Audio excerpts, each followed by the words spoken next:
ನಮಸ್ಕಾರ friends, tech news Kannada YouTube ಚಾನಲ್ಗೆ ಸ್ವಾಗತ. ವಿದ್ಯಾರ್ಥಿಗಳಿಗೆ ತಮ್ಮ ವಿದ್ಯಾಭ್ಯಾಸದ ಅನುಕೂಲತೆಗಾಗಿ ಸರ್ಕಾರದಿಂದ ಕೊಡುವ SSP ಸ್ಕಾಲರ್ಶಿಪ್ಗೆ ಅರ್ಜಿಯನ್ನು ಕರೆಯಲಾಗಿದೆ. ಬನ್ನಿ, ಏನೆಲ್ಲ ದಾಖಲೆಗಳು ಬೇಕು, ಯಾವ ವಿದ್ಯಾರ್ಥಿಗಳು ಅರ್ಜಿಯನ್ನು ಸಲ್ಲಿಸಬಹುದು, ಅರ್ಜಿ ಸಲ್ಲಿಸಲು ಕೊನೆಯ ದಿನಾಂಕ ಯಾವುದು, ಕಂಪ್ಲೀಟ್ ಮಾಹಿತಿ ಈ ವಿಡಿಯೋದಲ್ಲಿದೆ. ವಿಡಿಯೋನ ಸ್ಕಿಪ್ ಮಾಡದೆ ಕೊನೆಯ ತನಕ ನೋಡಿ. ಮಾಹಿತಿ ಇಷ್ಟ ಆದರೆ ಮಾತ್ರ ಸಬ್ಸ್ಕ್ರೈಬ್ ಮಾಡಿ, ಸಪೋರ್ಟ್ ಮಾಡಿ. ಕರ್ನಾಟಕ ಸರ್ಕಾರದಿಂದ ಎಲ್ಲ ಸಮುದಾಯದ ಬಡ ಮತ್ತು ಪ್ರತಿಭಾವಂತ ವಿದ್ಯಾರ್ಥಿಗಳಿಗೆ ವಿದ್ಯಾಭ್ಯಾಸದ ಅನುಕೂಲಕ್ಕಾಗಿ ಸರ್ಕಾರದಿಂದ ಕೊಡುವ SSP ವಿದ್ಯಾರ್ಥಿ ವೇತನಕ್ಕೆ ಆನ್ಲೈನ್ ಮೂಲಕ ಅರ್ಜಿಯನ್ನು ಕರೆಯಲಾಗಿದೆ. ಅರ್ಹ ವಿದ್ಯಾರ್ಥಿಗಳು ಇದರ ಸೌಲಭ್ಯವನ್ನು ಪಡೆಯಬಹುದು. ಮೆಟ್ರಿಕ್ ನಂತರದ ಕೋರ್ಸುಗಳಾದ PUC, ಪದವಿ, ಡಿಪ್ಲೊಮಾ, ತಾಂತ್ರಿಕ ಮತ್ತು ವೃತ್ತಿಪರ ಪದವಿ ಮತ್ತು ಸ್ನಾತಕೋತ್ತರ ಪದವಿ ಕೋರ್ಸುಗಳಲ್ಲಿ ವ್ಯಾಸಂಗ ಮಾಡುವ ಕರ್ನಾಟಕ ರಾಜ್ಯದ ವಿದ್ಯಾರ್ಥಿಗಳು ಅರ್ಜಿಯನ್ನು ಸಲ್ಲಿಸಬಹುದು.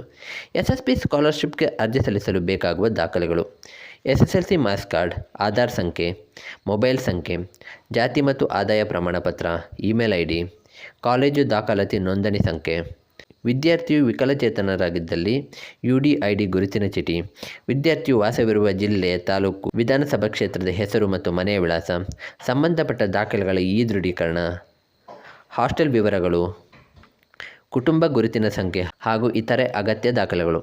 ಹಿಂದುಳಿದ ವರ್ಗಗಳ ಸಮಾಜ ಕಲ್ಯಾಣ ಇಲಾಖೆ ವತಿಯಿಂದ ನೀಡಲಾಗುವ ವಿದ್ಯಾಸಿರಿ ವಿದ್ಯಾರ್ಥಿ ವೇತನಕ್ಕೆ ಹಿಂದುಳಿದ ವರ್ಗಗಳ ವಿದ್ಯಾರ್ಥಿಗಳು ಹಾಗೂ ಪ್ರವರ್ಗ 1ರ ಅಲೆಮಾರಿ, ಅರೆ ಅಲೆಮಾರಿ ವಿದ್ಯಾರ್ಥಿಗಳಿಂದ ಆನ್ಲೈನ್ ಮೂಲಕ ಅರ್ಜಿ ಆಹ್ವಾನಿಸಲಾಗಿದೆ.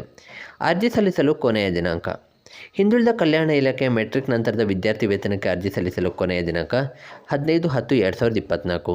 ತಾಂತ್ರಿಕ ಶಿಕ್ಷಣ ಇಲಾಖೆ ಮೆಟ್ರಿಕ್ ನಂತರದ ವಿದ್ಯಾರ್ಥಿ ವೇತನಕ್ಕೆ ಅರ್ಜಿ ಸಲ್ಲಿಸಲು ಕೊನೆಯ ದಿನಾಂಕ 31/10/2024. ಇದಾಗಿತ್ತು ಇವತ್ತಿನ ಮಾಹಿತಿ. ಈ ಮಾಹಿತಿ ಇಷ್ಟ ಆಗಿದ್ದರೆ ಲೈಕ್ ಮಾಡಿ, ಶೇರ್ ಮಾಡಿ, ಹಾಗೆ ಚಾನಲ್ನ ಸಬ್ಸ್ಕ್ರೈಬ್ ಮಾಡಿ, ಸಪೋರ್ಟ್ ಮಾಡಿ. ಮತ್ತೆ ಸಿಗ್ತೀನಿ ಮತ್ತೊಂದು ಹೊಸ ವಿಡಿಯೋ ಜೊತೆಗೆ. ಅಲ್ಲಿವರೆಗೂ ಟೇಕ್ ಕೇರ್. ವಿಡಿಯೋ ನೋಡಿದ್ದಕ್ಕಾಗಿ ಧನ್ಯವಾದಗಳು.